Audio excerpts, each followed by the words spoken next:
반갑습니다. 송교준입니다. 영상을 혹시 처음 보시는 분들은 구독과 알림 설정까지 해주시면 감사하겠습니다.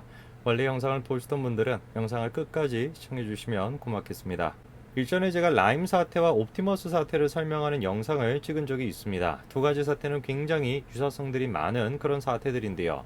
일단 첫 번째로 국가기관이 개입되어 있다라고 하는 의혹, 그리고 또 두 번째 같은 경우는 청와대 전 행정관이 개입되어 있다라고 하는 의혹, 그리고 정치권 인사들이 개입되어 있다라고 하는 의혹, 굉장히 유사성들이 많은 그런 사건들이었습니다. 제가 이제 옵티머스 사건을 마지막으로 찍으면서 뭐라고 말씀을 드렸었냐면은 옵티머스의 전 대표가 특히나 문재인 캠프와 연관성이 많다, 이런 얘기를 제가 말씀을 드렸거든요. 그런데 그 영상을 찍고 난 뒤에 지금까지 추가적인 보도가 굉장히 많이 나왔습니다. 그런데 그 보도의 내용을 종합해 보면은 우리의 의심은 하나의 길로 향하는 것 같습니다. 이 옵티머스 사태나 그리고 또 라임 사태가 그냥 단순한 사건으로 끝나는 것이 아니라 심지어 이스타 항공과 관련된 사건까지도 연결이 돼서 전체적으로 문재인 정권에 대한 하나의 게이트로 지금 만들어지고 있다라고 하는 걸 우리가 확인할 수 있는데요. 오늘 저는 영상을 통해서 그 내용을 정리해드리고자 합니다. 같이 한번 보시죠. 자, 수천억대 피해를 만든 옵티머스 사태는 2조 가까이 피해를 냈었던 라임 사태와 굉장히 유사한데요. 우선 일단 기본적으로 옵티머스 사태의 본질은 이것입니다. 즉 부실 채권을 관공서 채권으로 속여서 판매했다라는 것인데, 그 한마디로 얘기해서 사모펀드가 투자자들에게 제시한 우량 채권이 아니라 부실한 채권에 투자한 뒤 돈을 빼돌리는 그런 사건이었던 겁니다. 2년 동안 펀드 명세서까지도 조작을 해가지고 판매 증권사들조차 깜쪽같이 속인 것으로 드러나게 됐는데, 결국 펀드는 환매를 연기하게 됐고요. 피해 규모가 자그마치 5천억에 육박할 전망이라는 겁니다. 자, 이렇게 엄청난 피해를 냈었던 옵티머스 사태는 라임 사태와 굉장히 유사한 점들이 많습니다. 특히나 국가기관들이 연관되어 있는 거 아니냐라는 의혹에 있어서도 굉장히 두 사건이 비슷합니다. 자, 우선 라임 사태는 금융감독원과 연관이 되어 있는데요. 엄청난 피해를 냈었던 그 라임 사태를 수개월 전부터 인지하고 있었음에도 불구하고 이상할 정도로 그거를 방치했다라고 하는 의혹이 있었죠. 그리고 이번에 옵티머스 사태는 한국예탁결제원과 연관이 또 되어 있습니다. B상장사 A비사를 사무사채를 인수하기로 한 첨부 파일이 있었음에도 불구하고 A비사로 기재하는 것이 아니라 C디사 등의 공기업 매출 채권을 편입한 것처럼 기재해달라고 하는 도저히 이해할 수가 없고 이례적이고 비상식적인 요구를 예탁결제원이 아무런 의심도 없이 들어줬었다라는 겁니다. 두 사건 전부 다 금융감독원이 됐건 예탁결제원이 됐건 공통점이 뭐겠습니까? 한마디로 얘기해서 그거를 방치했다라는 것이죠. 사태의 근본적인 원인 자체가 지금 금융감독원과 예탁결제원이 있었다라고 하는 비판을 지금 피할 수가 없는 것이거든요. 이런 국가기관이 연관되어 있다라는 의혹뿐만 아니라 청와대와도 연관되어 있다라는 점도 두 사건의 공통점입니다. 자, 라임 사태도 마찬가지로 청와대 전 행정관이 연관되어 있다라는 의혹이 있었는데요. 제일 윗부분에 보시게 되면은 김모 씨죠. 금감원 출신의 청와대 행정관이 이종필 전 부사장과 그리고 김봉현 전 스타모빌리티 회장, 두 사람이 바로 이 라임 사태의 가장 핵심적인 인물들 아닙니까? 근데 그 두 사람을 연결시킨 장본인이 바로 금감원 출신의 청와대 행정관 김모 씨 아닙니까? 그리고 옵티머스 사건은 또 어떻습니까? 가장 핵심적인 키맨이라고 할 수 있는 사람의 부인이 다른 사람이 아니라 또 누구예요? 청와대 또 행정관이었던 것이죠. 내용을 보시게 되니까 5천억 규모의 옵티머스 펀드 환매 중단을 일으킨 핵심 인물의 배우자가 최근까지 청와대에서 근무한 것으로 확인됐다는 거 아닙니까? 청와대 근무 직전에는 옵티머스 펀드 자금이 무자본 인수합병에 투입된 코스닥 상장사의 사회이사로 일한 것으로도 드러났었죠. 그러다 보니까 권력형 게이트가 될 수 있다는 얘기가 나왔던 거 아닙니까? 금융감독원, 예탁결제원 두 기관이 이제 나서가지고 방치를 하고, 그리고 또 그런 방치 속에서 청와대 전 행정관이 나서가지고 이런 어떤 사태를 키웠다라고 하는 비판을 어떻게 피할 수가 있겠습니까? 당연히 이것이야말로 권력형 게이트, 문재인 정부의 게이트다 라고 부를 수 있는 가장 결정적인 이유 아니겠습니까? 그런데 놀랍게도 이것이 이제 문재인 정부의 게이트다 라는 우리의 의혹에 확신을 심어주는 사건이 벌어졌었죠. 자, 옵티머스의 전 대표가 바로 이혁진 씨인데요.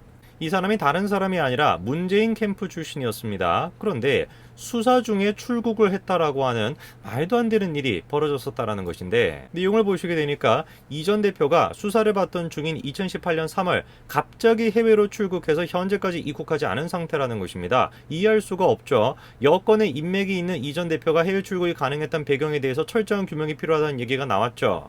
당연히 지금 이혁진 씨 뒤에 누군가 있는 거 아닌가, 여권에 어떤 세력이 있는 거 아니냐, 이런 생각이 들 수밖에 없는 것이, 일반인 같았으면 수사를 받는 도중에 어떻게 출국을 할 수가 있겠습니까? 당연히 출국 금지가 떨어져가지고 못 나가죠. 근데 이혁진 씨 같은 경우는 출국해서 아직까지도 들어오고 있지 않은 상태다.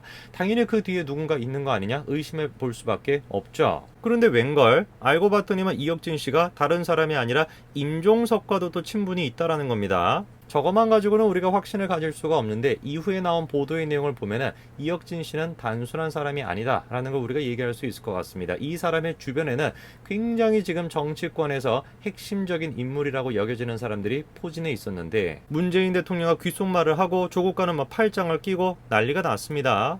자, 사진 가지고도 지금 공개가 되어 있는데요. 조국과 지금 팔짱을 지금 끼고 있고요.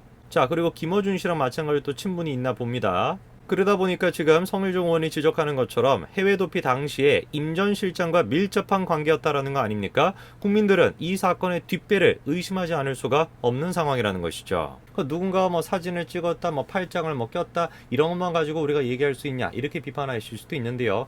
문재인 대통령과의 연관성은 그냥 단순하게 팔짱을 끼는 것으로, 누구랑 귓속말을 했다, 팔짱을 꼈다, 사진을 찍었다, 이런 것만 가지고 우리가 어떻게 비판할 수 있냐, 이렇게 반박하실 수도 있는데요. 문재인 대통령과는 단순하게 귓속말만 한 것 같지는 않습니다. 이혁진 씨가 도주하기 직전에 다른 곳이 아니라 어디에 참석했다라는 겁니까? 문재인 대통령의 순방 행사장에 등장했다라는 거예요. 내용을 지금 보시게 되니까, 옵티머스 펀드 사태를 수사 중인 가운데 옵티머스 자산운용 설립자인 이혁진 전 대표가 해외 도피 직전인 2018년 3월 문재인 대통령의 베트남과 아랍에미리트 순방 행사에 일부 참석하고 전체 일정에 동행했다라는 정황이 팔이 나왔다는 것입니다.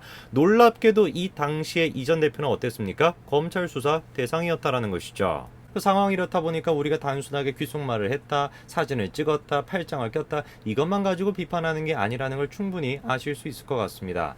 그리고 라임 사태 때 같은 경우는 법무부가 그렇게 나서가지고 수사를 회방하는 듯한 그런 행동을 취했었는데, 어떻게 된 것인지 옵티머스 사태는 또 이 사람이 또 등장을 합니다.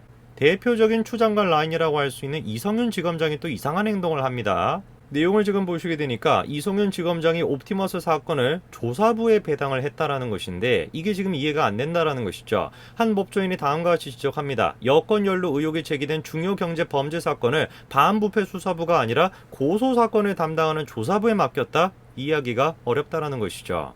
글쎄요, 사건을 지금 보면 볼수록 저는 퍼즐이 맞춰지는 듯한 그런 느낌이 듭니다. 그런데 놀랍게도 여기서 이 얘기가 끝나지가 않습니다. 바로 이스타항공과의 연관성도 나타나는데요. 자, 이스타항공과 관련된 핵심 인물이라고 할 수 있는 박 변호사가 이상직 의원과 고등학교 동창으로 절친한 사이인데, 이스타항공의 사내인사까지도 맡은 바가 있습니다. 그런데 박 변호사는 자신의 소유도 아닌 주식을 담보로 48억 원을 다른 사모펀드에서 돈을 빌렸는데요. 이 중 15억 원을 다른 곳이 아니라 바로 누가 대여를 했다라는 겁니까? 옵티머스의 김 대표라는 것이죠. 자, 여러분 어떻습니까? 라임부터 시작해서 이스타부터 시작해서 옵티머스에 이르기까지 거대한 지금 하나의 게이트가 형성된다라고 우리가 생각할 수밖에 없는 상황입니다. 검찰이 관련돼가지고 정확하게 철저하게 수사를 해야 될 것 같은데요.